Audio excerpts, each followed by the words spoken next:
नमस्कार, public news देख रहे हैं आप। ममता बनर्जी इस वक्त बेहद बेचैन और परेशान नजर आ रही हैं। पश्चिम बंगाल की राजनीति में एक ऐसा तूफान आया जिसने न सिर्फ तृणमूल कांग्रेस की रणनीति को हिलाकर रख दिया है, बल्कि आने वाले चुनाव से पहले उनकी पूरी सियासी प्लानिंग पर भी बड़े सवाल खड़े कर दिए हैं। यही वजह है कि बजट सत्र शुरू होते ही ममता बनर्जी अचानक बंगाल छोड़कर दिल्ली पहुंच गई और राजधानी पहुंचते ही उन्होंने चुनाव आयोग के खिलाफ धरना देने का ऐलान कर दिया। लेकिन सवाल यह है कि आखिर ममता बनर्जी इतनी घबराई क्यों हुई है?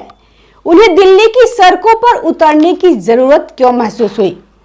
क्या बंगाल की राजनीति में सचमुच कोई बड़ा खेल उजागर हो गया है?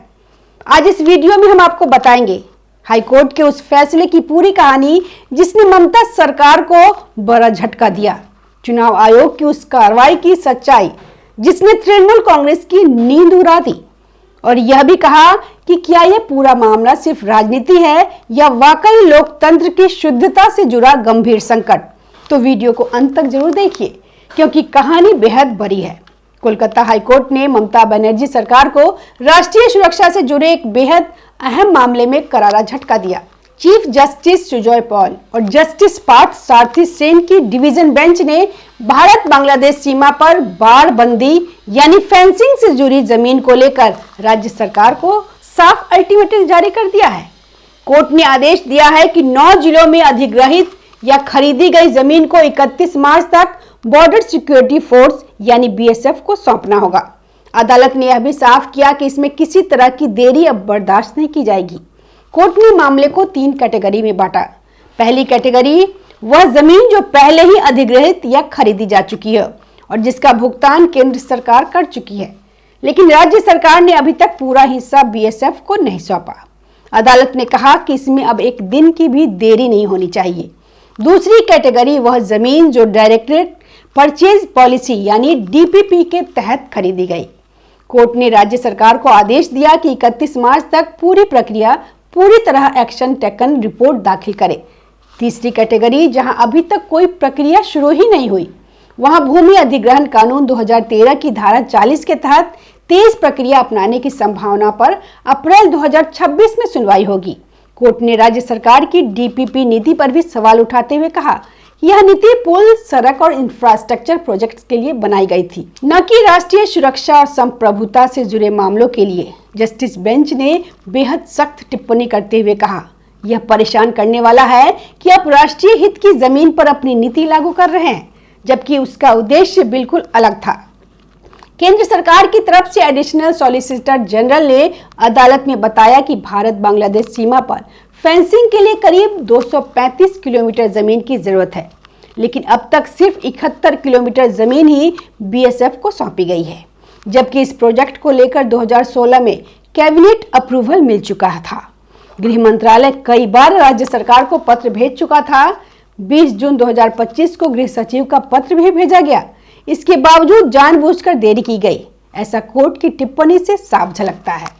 कोर्ट ने संविधान के अनुच्छेद 256, 257 और 355 का हवाला देते हुए कहा कि जब राष्ट्रीय सुरक्षा की बात हो तो राज्यों को केंद्र सरकार के निर्देशों का पालन करना ही होगा। यह फैसला ममता बनर्जी की उस राजनीति पर सीधा प्रहार है जिसमें वह बार बार भारत बांग्लादेश सीमा पर घुसपैठ का आरोप केंद्र सरकार और बीएसएफ पर लगाती रही। अब अदालत के आदेश ने पूरी कहानी को उलट कर रख दिया। असली संकट की जड़ एसआईआर और वोटर लिस्ट का विस्फोटक खुलासा। लेकिन दोस्तों, ममता बनर्जी की बेचैनी सिर्फ हाईकोर्ट के फैसले तक सीमित नहीं है। असली आग लगी है चुनाव आयोग की एसआईआर प्रक्रिया से। इस प्रक्रिया के तहत पश्चिम बंगाल में मतदाता सूची की गहन जांच की जा रही है और इस जांच में जो खुलासे सामने आए हैं उन्होंने पूरी राजनीति को हिलाकर रख दिया है। हाल ही में चुनाव आयोग ने उत्तर 24 परगना जिले के वशीरहाट इलाके में तैनात ब्लॉक डेवलपमेंट ऑफिसर और assistant electoral roll officer Sumit Pratim Pradhan को सस्पेंड कर दिया। आरोप है कि उन्होंने बिना किसी अधिकार के 11 कर्मचारियों की नियुक्ति कर दी और उन्हें मतदाता सूची से जुड़े मामलों की सुनवाई का जिम्मा सौंप दिया। न तो चुनाव आयोग की अनुमति थी और न ही कोई आधिकारिक प्रक्रिया अपनाई गई। चुनाव आयोग ने इसे गंभीर प्रशासनिक लापरवाही और संभावित गड़बड़ी मानते हुए सख्त कार्रवाई की और राज्य के मुख्य सचिव को 48 घंटे के भीतर रिपोर्ट देने का आदेश दिया। इतना ही नहीं, सुमित प्रतिम प्रधान द्वारा की गई सभी सुनवाइयों को रद्द कर दिया गया। उन्हें भविष्य में किसी भी वोटर लिस्ट से जुड़े काम से दूर कर दिया गया। लेकिन सवाल यह है कि चुनाव आयोग को इतनी बड़ी कार्रवाई की जरूरत क्यों पड़ी? चौंकाने वाले आंकड़े, एक आदमी के नाम 389 बच्चे। जब वोटर लिस्ट की जांच शुरू हुई तो जो आंकड़े सामने आए उन्होंने खुद अधिकारियों को भी हैरान कर दिया। कई मामलों में पिता और बेटे की उम्र में सिर्फ 10 से 15 साल का अंतर पाया गया। दादा दादी और पोते पोतियों के बीच महज 20 से 25 साल का फर्क दर्ज था। कुछ मामलों में एक ही व्यक्ति के नाम पर 100 से ज्यादा बच्चे दर्ज थे। कहीं 300 तो कहीं 389 बच्चे तक दिखाए गए। अब सोचिए, क्या ये संभव है? जब इन मामलों की सुनवाई शुरू हुई और लोगों से दस्तावेज मांगे गए तो हालात और बिगड़ गए। कई लोग अपने माता पिता का नाम तक सही तरीके से साबित नहीं कर पाए।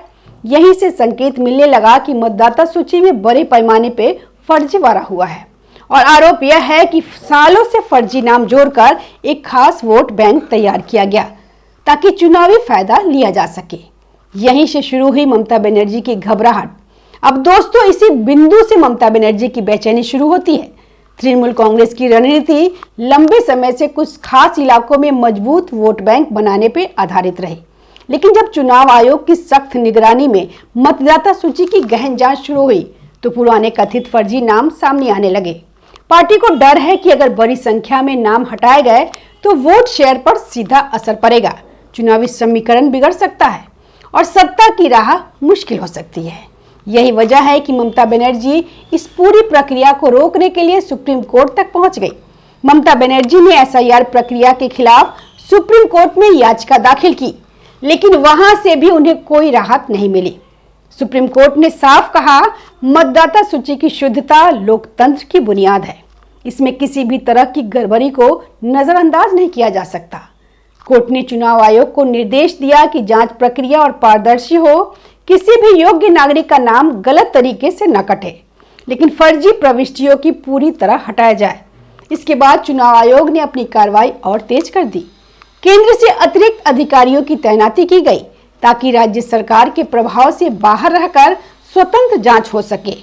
जब ये अधिकारी हर जिले में जाकर दोबारा सुनवाई कर रहे हैं और दस्तावेजों की सख्त जांच की जा रही है, जिससे तृणमूल कांग्रेस की मुश्किलें और बढ़ गई।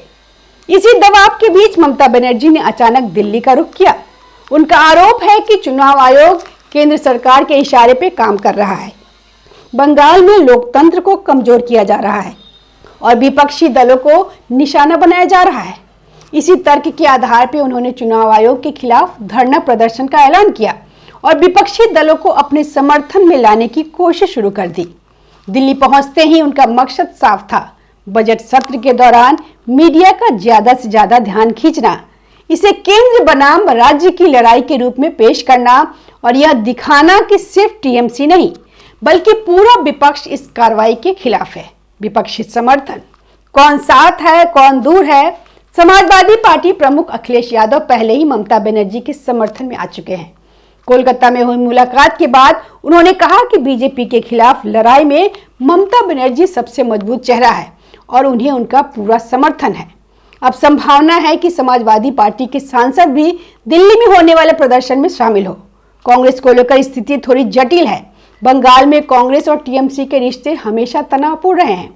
सीट शेयरिंग को लेकर टकराव, राहुल गांधी की भारत जोड़ो न्याय यात्रा के दौरान बंगाल में विवाद और लगातार राजनीतिक आरोप प्रत्यारोप। इसके बावजूद राष्ट्रीय स्तर पर विपक्षी एकता के नाम पर कांग्रेस के कुछ नेता ममता के समर्थन में खड़े हो सकते हैं, भले ही राहुल गांधी खुद प्रदर्शन में शामिल न हो। लेफ्ट पार्टियों से ममता को ज्यादा उम्मीद नहीं है क्योंकि बंगाल में उनका सीधा राजनीतिक मुकाबला रहा है। उद्धव गुट और कुछ अन्य क्षेत्रीय दलों से भी समर्थन जुटाने की कोशिश हो रही है।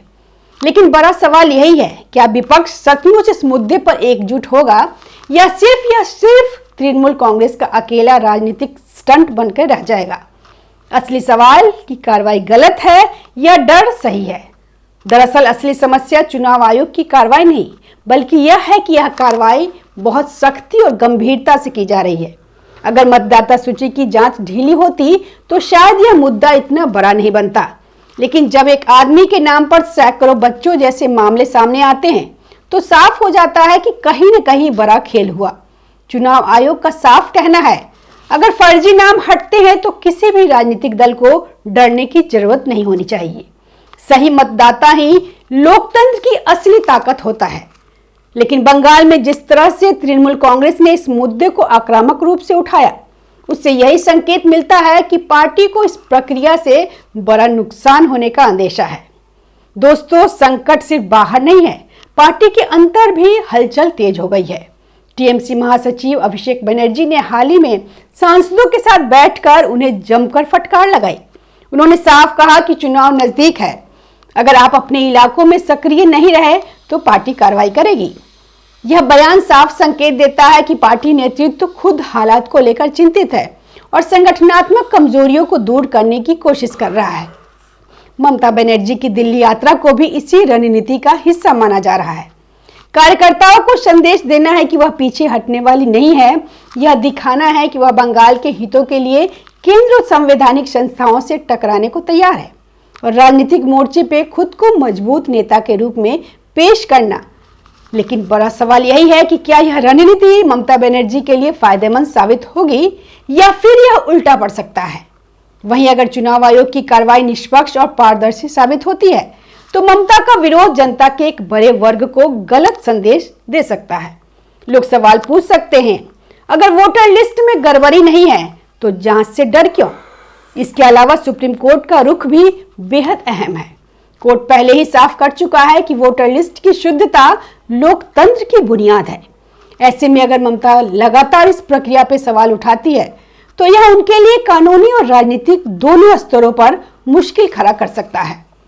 राष्ट्रीय राजनीति पे असर, इस पूरे घटनाक्रम का असर सिर्फ बंगाल तक सीमित नहीं रहेगा। अगर बंगाल में एसआईआर प्रक्रिया सफल होती है तो आने वाले चुनावों से पहले देश के अन्य राज्यों में भी इसी तरह की गहन जांच शुरू हो सकती है। इससे कई राजनीतिक दलों की रणनीतियों पर असर पड़ेगा।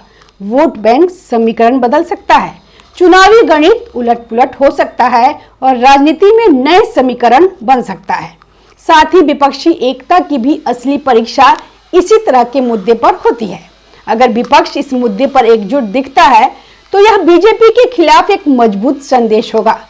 लेकिन अगर दलों के बीच मतभेद खुलकर सामने आता है तो विपक्षी गठबंधनों की कमजोरियां उजागर हो जाएगी। दोस्तों, ममता बनर्जी के लिए यह वक्त बेहद निर्णायक है।